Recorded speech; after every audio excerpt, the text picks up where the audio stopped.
Hafiz Ehsan, I'm going through page 33.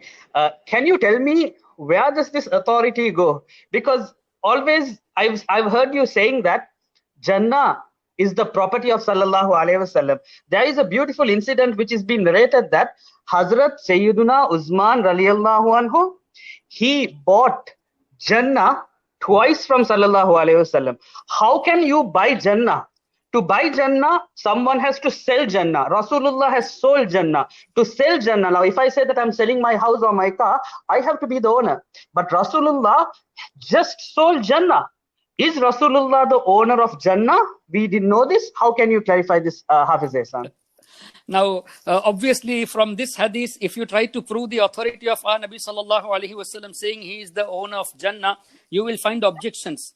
And definitely people do object. But let us go from the Quran again, so that there's no way of objection for those people. Allah Ta'ala states in Surah At-Tawbah, Inna Allah ashtara minal mu'minina anfusahum wa amwalahum bi anna lahumul jannah.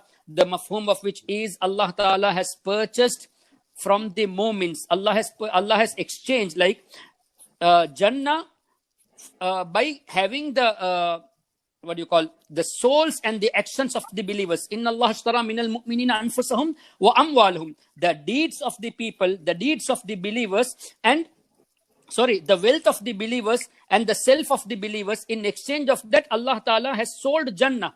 Now, Allah uses the term about buying and selling of Jannah, that Allah is selling Jannah for the wealth of the Muslims, for the souls of the Muslims. So now when we are devoting ourselves, we are devoting our actions, our wealth for Allah Tabaraka wa Ta'ala's sake, Allah is giving us Jannah. When the term buying and selling has been used in the Holy Quran, that means a believer is the possessor of Jannah because he has purchased Jannah from Allah Tabaraka wa Ta'ala. So in light of the Holy Quran, it is very clear when Allah Ta'ala has sold Jannah, that means the believer is the possessor of Jannah. Now tell me, when a common believer can be the possessor of Jannah, then what about the master of the believers, the most beloved of Allah, Rasool Kareem sallallahu alaihi wasallam? Now this is why Sayyidi Ala Hazrat Rahmatullahi Ta'ala alayhi states, Ya Rasulullah, main to Malik hi kahunga.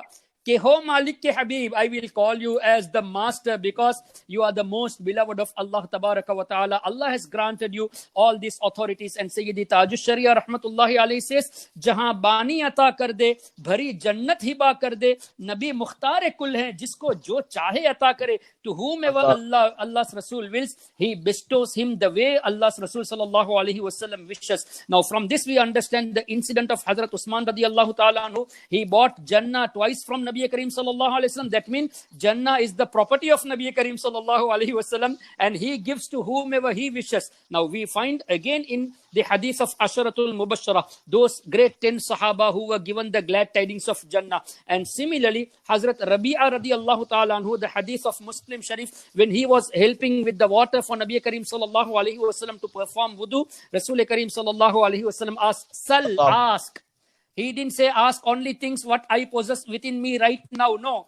Ask whatever you want. Ask. Sal. There is no restriction. Then Hazrat Rabi'a radiyallahu anhu asked, Ya Rasulullah, I need your companionship with you in Jannah. Then Nabi Kareem sallallahu alaihi wasallam didn't say that I can't give you this. How can I give you this? He asked instead, Awa ghayra dhalik, any other thing you wanted? You want anything else? That means Jannah is given to you. Do you want anything else as well? So this way the authority of Nabi Kareem sallallahu alaihi wasallam is proven. And again, you find in the Holy Quran, in the ahadith of Nabi Kareem sallallahu alaihi wasallam, that Allah will tell a person on the day of judgment, enter Jannah with my mercy.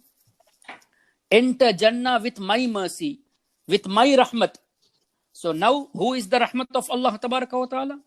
Quran states, وَمَا أَرْسَلْنَاكَ إِلَّا رَحْمَةً لِلْعَالَمِينَ. Allah has sent Nabi Kareem sallallahu alaihi wasallam as rahmat for the entire creation.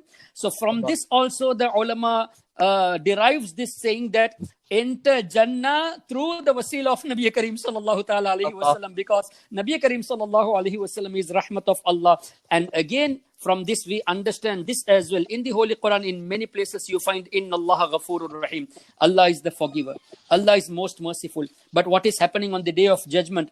Will you and me or the people of Jannah will go directly to Jannah? No. Everyone will go to Jannah after the shafaat of Nabi Kareem sallallahu alaihi wasallam. So the forgiveness is granted through the shafaat of Nabi Kareem sallallahu alaihi wasallam. So here too we find the authority of Nabi Kareem sallallahu alaihi wasallam. So everything in short is under the control of Sayyiduna Muhammadur Rasulullah sallallahu alaihi wasallam. Whether it be Jannah or whether it be anything else, everything is under the control of Nabi Kareem sallallahu alaihi wasallam, again by the bestowal of Allah tabaraka wa ta'ala. So there's no way for a person